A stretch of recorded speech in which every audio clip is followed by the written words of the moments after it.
We start with boxing, and we're joined in the studio by boxing writer Steve Bunce. Steve, very good afternoon to you. Good afternoon to the pair of you.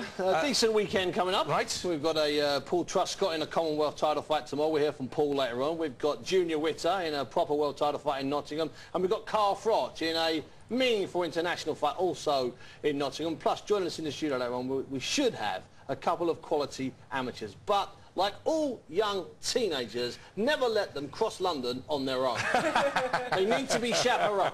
So they're already late. That's the way it works. It's all right. We got time. We got time. Just. Good to see you, Steve. They will be here. So, as Steve mentioned there, Junior Witter, he continues the defence of his WBC light welterweight title against American Timothy Bradley in Nottingham on Saturday. Well, Witter has persistently challenged Ricky Hatton to a British super fight and accused him of ducking the bout. But the man from Bradford isn't giving up hope of that happening.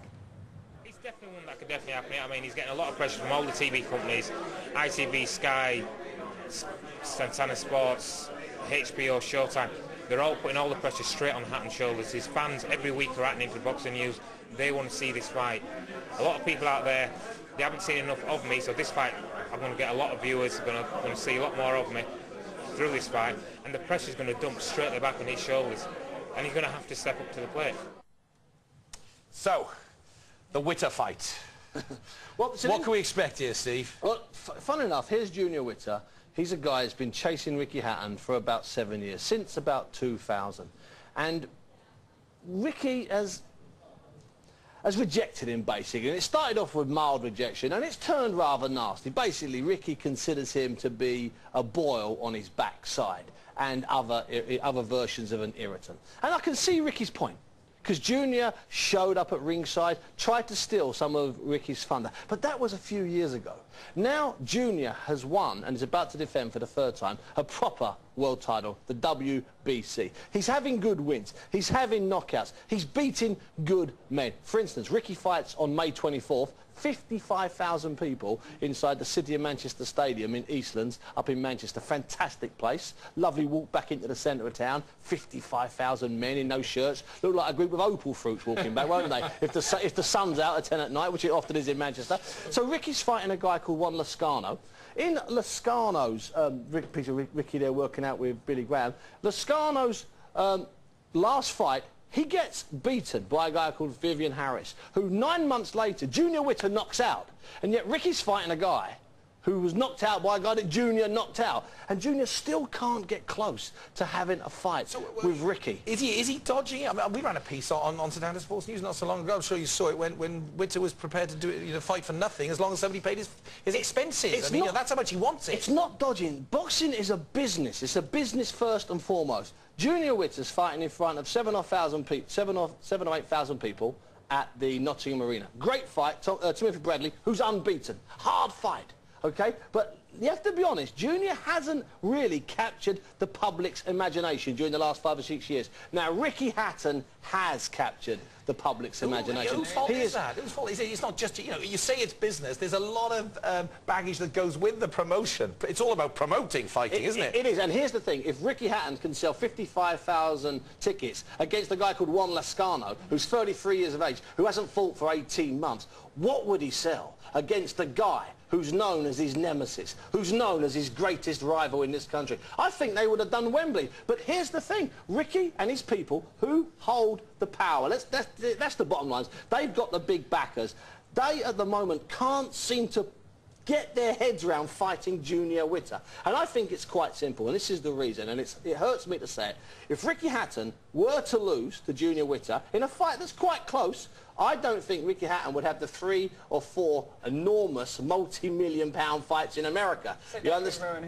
Bosh, you've got it absolutely in one. So fighting Lezcano, which is an easy fight, it's a romp, but a great night because it's a homecoming for the 3 fights in Vegas last year. That's a straightforward romp. Witter isn't a romp, but Witter is a real fight. And Witter is the fight that the British fans want. And increasingly, because Witter fights on ITV1 this weekend, get a good audience, 3 or 4 million. Yeah. If he challenges Ricky Hatton, that's 3 or 4 million people, not necessarily boxing fans, will say, well, hold on a minute, why doesn't Ricky Hatton fight him?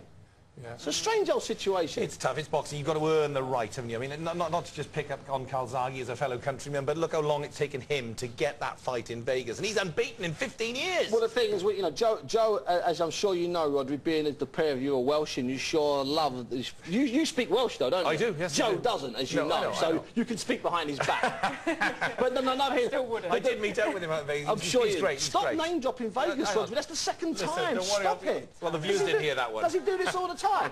Now, the big thing is, Joe Calzaghe is in a situation, was in a situation, not dissimilar to Junior Witter, in that he was desperate to fight some of the big American names. And what they kept doing was moving the goalposts. OK, we'll fight you for $1 million, as soon as it's agreed. No, we want $3 million. We'll fight you for $3 million. No, we want $5 million. It's getting like a very complicated. It's extremely complicated. And really, boxing is very simple. In boxing, there's a famous guy called Don King, and he once said, and I would like to say he once said to me, but I found out subsequently that he says it to everybody. So I thought he was giving me a personal nugget of wisdom. He wasn't. He was sharing it with the world. Don King once said to me, and a bit more name dropping, at an Argentinian steakhouse in Mexico City, at his son Kyle's 40th birthday party, he put his rather enormous arm around my shoulders, and he said, "You know what, Steve?" He said, "In boxing, you don't get what you deserve, you get what you negotiate." And that is a simple Everyone's got their truism. agenda. Now I'm going to have to get in between you two here. No, getting back all the names dropping. The fight. I know, Bradley exactly. against Witter. Yes. You said it's going to be a good fight, and that's a close fight, which is going to be a great contest. But who's going to win it? Well, Bradley's about 5 or 6 years younger. He's unbeaten in 21 fights, but he's only stopped 11. But it still makes him a tidy boxer. Plus, he's unbeaten. Here's Junior Witter, who in theory could be treading water, waiting for a very big payday in America, and he's fighting a dangerous, unbeaten, young American. That seems mad. That almost doesn't happen in boxing. You've got to give out full respects to Junior Witter for what he's doing on Saturday night. And let's just hope, if he has a good win, and I believe he will, let's just hope he gets a little bit closer to the man he's been chasing forever and ever, and that's Ricky Hatton, who, let's get it right, everybody loves. So your prediction is a win? A win for Junior Witter, yeah, and I think he's going to look good. He's in an angry mood. He's found some form at about 30-odd years of age. Who else on the card? Carl Froch. Now, this is very interesting, because Carl Froch was meant to fight a Russian called Denis Inking, and this was meant to be a final eliminator for Joe Calzaghe's WBC super middleweight title. And in theory, what would happen was that Froch would beat Inking, and then it would go to purse bids, and Joe Calzaghe would either have to accept the purse bid, final purse bid, and fight Froch, or vacate the title. What's happened, Inking has pulled out for the second time, so Froch is now the #1 challenger. He's fighting a guy called Ruben Williams, a tough veteran. He'll come through that okay, and then I assure you, 7 a.m. Monday morning, Carl Froch's promoter, Mick Hennessy, will be calling up the WBC, the World Boxing Council, and pushing for purse bids for a fight between Carl Froch and Joe Calzaghe. It won't happen, because Calzaghe's got a big agenda elsewhere. As I say, what did Don King say when he put his arm around me? In boxing, you don't get what you deserve, you get what you negotiate. Love it. Right, let's move on.